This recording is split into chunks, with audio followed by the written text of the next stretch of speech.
अनुप्रास अलंकार और यमक अलंकार के बाद अब हम लोग पढ़ेंगे श्लेष अलंकार। श्लेष अलंकार में क्या है, जब एक शब्द कई अर्थ में प्रयोग होता है तो वहां पर कहा जाता है कि श्लेष अलंकार है। श्लेष का अर्थ होता है चिपका हुआ। श्लेष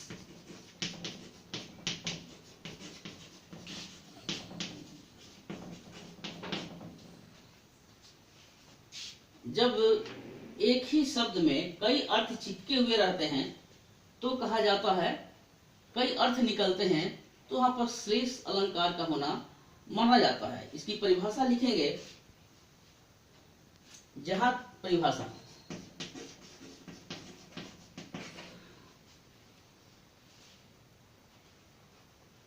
जहां काव्य में प्रयुक्त किसी एक शब्द के जहां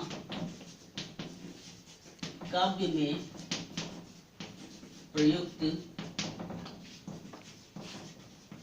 किसी एक शब्द के कई अर्थ निकलते हों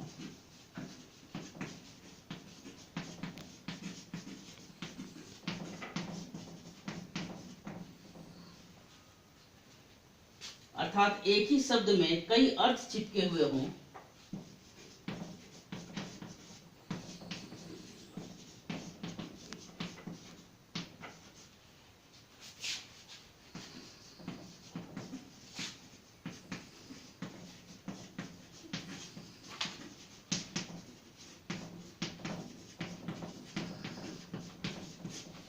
तो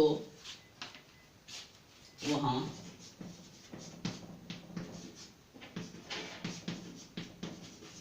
श्लेष अलंकार होता है।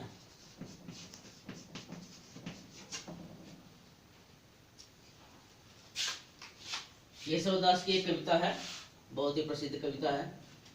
चरण धरत चिंता करत चितवत चारों ओर, सुबरन को खोजत फिरत कवि व्यभिचारी चोर। केशवदास कहते हैं कि चरण धरत मतलब कि कवि भी क्या है, कई चरण में अपने काव्य को लिखता है।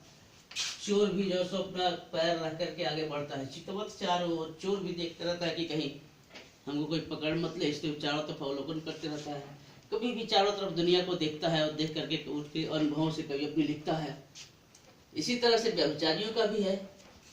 व्यभिचारी भी इसी उद्देश्य से इधर उधर ताक झांक करते रहते हैं।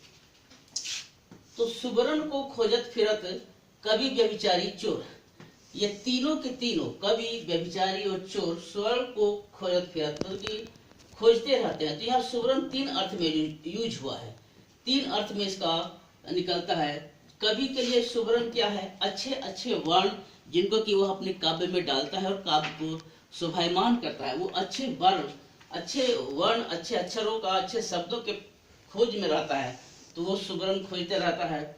उसके बाद व्यभिचारी क्या है, ये अच्छे वर्ण वाली नारियों की तलाश में व्यभिचारी रहते हैं।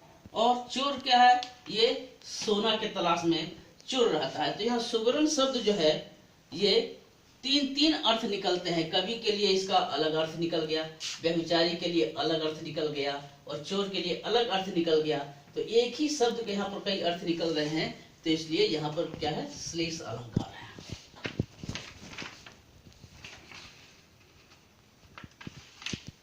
ये हो गया अलंकार का, शब्दालंकार का तीसरा भेद हो गया।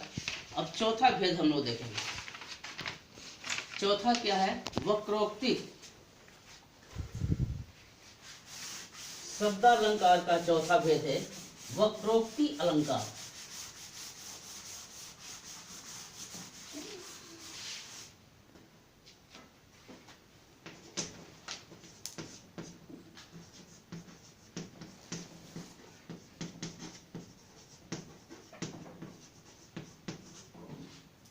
वक्रोक्ति अलंकार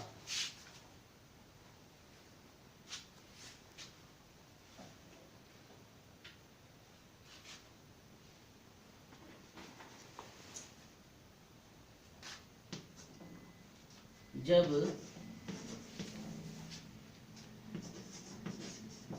किसी कविता में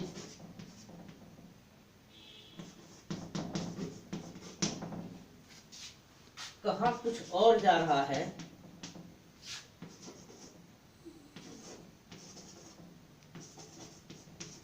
कहा कुछ और जाए और अर्थ कुछ और निकले,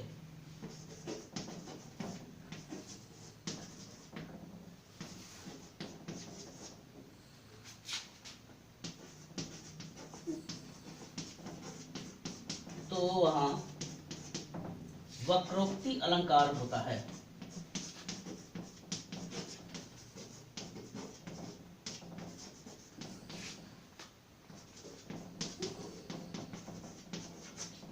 वक्र माने टेढ़ा, वक्रोक्ति की मतलब क्या हो गया?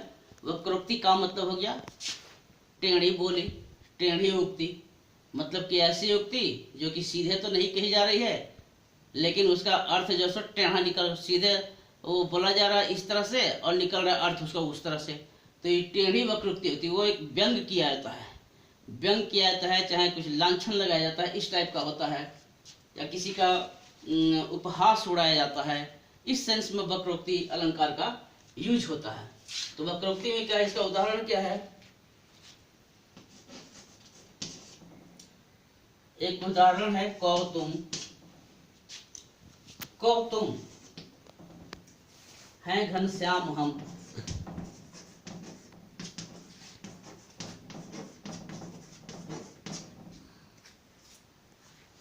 कौतुम है घनश्याम है तो बरसों की जाए, तो बरसों की जाए। इसमें जैसे घनश्याम, जैसे राधा से पूछते हैं, राधा पूछती है कि तुम कौन हो? कृष्ण बोलते हैं मैं घनश्याम हूं, तो घनश्याम तो उनका नाम हो गया, घनश्याम, कृष्ण, ये सब उनका नाम था। लेकिन घनश्याम का एक और अर्थ निकलता है, वो क्या है? घने बादल, श्याम घन, घने बादल, श्याम रंग के, श्याम वर्ण के बादल।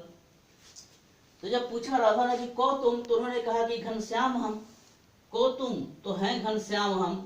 तो राधा कहती तो बरसों की जाए, कहीं जाके बरसों बादल हो। तो राधा ने उनका नाम के सेंस में नहीं लिया, उनका नाम उनका ले लिया, जो उत्तर था उसको बादल के सेंस में लेकर के उनका मजाक उड़ा दिया कि तुम अगर घनश्याम हो, अर्थात तुम अगर श्याम वर्ण के बादल हो, तो कहीं जाकर के बरसो। तो इस तरह से उनका एक प्रकार से मजाक उड़ा दिया गया, उपहास कर दिया गया राधा के द्वारा। तो ये वक्रोक्ति हो गई। वो तो बोली कि जाके बरसो कहीं, वो बोले कि बादल होते जाके कहीं बरसो, लेकिन इसमें उनको हो गया कि तुम यहाँ से जाओ, जहां मन करे वहां पर तुम जाओ। अभी यहाँ से तुम अगर घनश्याम हो तो जाके कहीं और दूर रह जाओ। ये हो गया। दूसरा उदाहरण ये है कि माँ सीता कहती है भगवान राम से, जब भगवान राम कहते हैं कि तुम सुकुमार हो और मैं जंगल जाऊंगा, तुम मत जाओ, और मैं तपस्या वगैरह कर लूंगा, कठिन तपस्या है और तुम ये सब नहीं करने सकोगी, इसलिए तुम मत जाओ जंगल मेरे साथ। तो वो उनको लांछना एक प्रकार से देती है। क्या कहती है? मैं सुकुमारी नाथ बन जोगी। बोलते कि हाँ, हम तो सुकुमार हैं और आप लगता है कि बन के योग्य हैं। मैं सुकुमार हूँ और आप जंगल जाने के लायक हैं, और तुम्हें ही उचित तप मोह कहूं भोगी, और आप ही को तो तपस्या करने का, आप ही को तो तपस्या करना है, आप ही तपस्या करने के लायक हैं, हम भोग विलास में रहने के लायक हैं। तो इनका कहने का सेंस ये था कि आप अगर जाते हैं, वन जंगल जाएंगे, तो मैं भी साथ में जाऊंगी। अगर आप भी जंगल जाने के लायक नहीं है और आप अगर जा रहे हैं, तो मैं भी आपके साथ जाऊंगी। मैं सुकुमार थोड़े हूँ, तो सुकुमार हूँ इसलिए मैं नहीं जाऊंगी। और आप बोलते हैं कि आप अगर तपस्या करेंगे जंगल में जा करके, तो मैं क्या, आप अगर तपस्या करने के लायक है तो क्या मैं भोग विलास में रहने के लायक हूँ? तो उन्होंने कहा कुछ और, उसका अर्थ कुछ और निकल गया। वो एक लांछन देती हैं कि ऐसा नहीं है कि आप ही तपस्या करने के लायक है, मैं भी तपस्वी का जीवन व्यतीत कर सकती हूँ, और मैं ऐसा नहीं कि सुकुमारी हूँ तो जंगल नहीं जाऊंगी। आप जब जंगल का दुख भोग सकते हैं तो मैं भी आपके साथ जंगल का दुख भोग सकती हूँ। लेकिन उन्होंने क्या कहा कि हाँ, मैं सुकुमार हूँ और आप जंगल जाने के योग्य हैं, और आपको तपस्या उचित है, हमको भोग विलास उचित है। तो कहने का तो सिंपली ये वाक्य हुआ, लेकिन इसका अर्थ जो सो लांछन में निकल रहा है। उसको ये कहते हैं ऐसा मैंने टेढ़े ढंग से निकल रहा है कि नहीं, ये ऐसी बात नहीं है, मैं भी जंगल जा सकती हूँ, मैं भी तपस्या कर सकती हूँ। अब हम लोग बोलचाल में भी कहते हैं, बोलचाल में क्या कहते हैं कि हाँ, तुम तो एक चालाक हो, बाकी सारी दुनिया मूर्ख है। तो ये क्या हो गया कि हम लोग कह रहे हैं कि तुम चालाक हो, बाकी सारी दुनिया मूर्ख है, लेकिन हमारे कहने का सेंस ये नहीं होता कि तुम चालाक हो, बाकी सारी दुनिया मूर्ख। हमारे कहने का सेंस ये होता है कि तुम ही एक चालाक नहीं हो, दुनिया में और भी चालाक लोग हैं। तो ये हो गया वक्रोक्ति। इसी को वक्रोक्ति कहते हैं कि आदमी वर्ड कह रहा है कुछ और, वाक्य कुछ और कह रहा है, उसका शाब्दिक अर्थ तो कुछ और निकल रहा है, लेकिन उसका जो टेढ़ा अर्थ जो कुछ दूसरा निकल रहा है। तो ये कहते हैं ये हो गया वक्रोक्ति अलंकार। जब शब्द जो है सो इस तरह से यूज किया जाए, शब्द और ये का वाक्य का, कि कहा कुछ और जाए और उसका अर्थ कुछ और निकले और प्रायः टेढ़ा ही निकले, तो उसको वक्रोक्ति अलंकार कहते हैं। ये 4 अलंकार हो गए। अब 5वां अलंकार है पुनरुक्ति।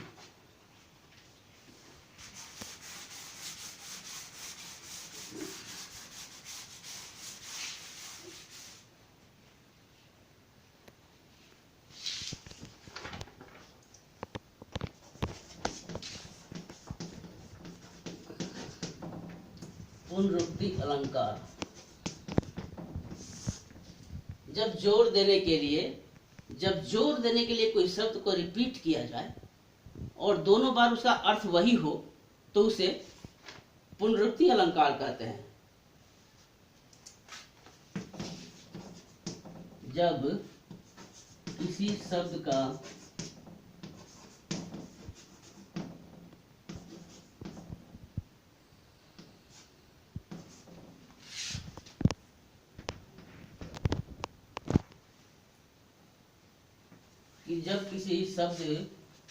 शब्द का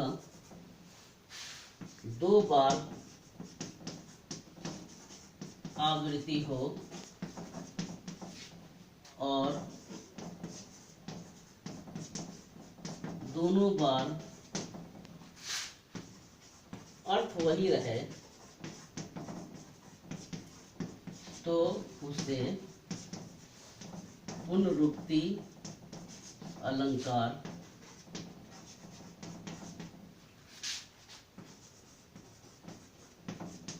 कहते हैं। ऐसा इसलिए होता है जब हम कोई चीज पर जोर देना चाहते हैं, कोई शब्द पर ज्यादा जोर देना चाहते हैं, तो उसको दोबारा रिपीट करते हैं और उसका अर्थ लेके नहीं बदलता है। इसका उदाहरण क्या है? महादेवी वर्मा की कविता है, मधुर मधुर मेरे दीपक जल।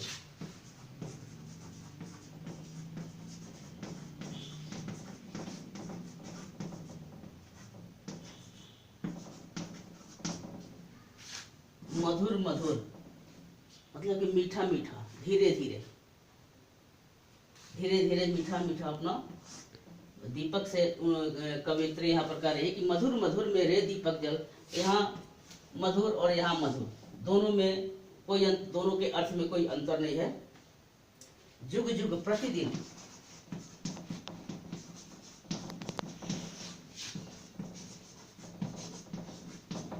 युग युग प्रतिदिन प्रतिक्षण प्रतिपल प्रियतम का पथ आलोकित कर।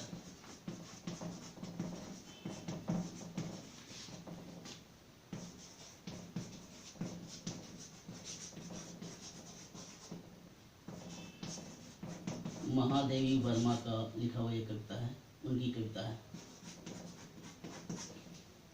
यहाँ पर मधुर मधुर मेरे दीपक जल, यहाँ पर ये शब्द 2 बार आया है, लेकिन दोनों का अर्थ वही है। ये युग युग 2 बार आया है, इसका भी अर्थ वही है। तो जब किसी शब्द की आवृत्ति हो, उस पर जोर देने के लिए, लेकिन उसके शब्द उसके अर्थ में कोई अंतर नहीं आए, तो उसे पुनरुक्ति अलंकार कहते हैं। इस प्रकार अलंकार, शब्दालंकार के पांचों भेदों की विवेचना हो गई। अब अगले क्लास में अर्थालंकार, अनुप्रास अलंकार, अगले क्लास में अनुप्रास अलंकार के जो 5 भेद हैं उनके बारे में और अर्थालंकार के बारे में विवेचना की जाएगी। Thank you.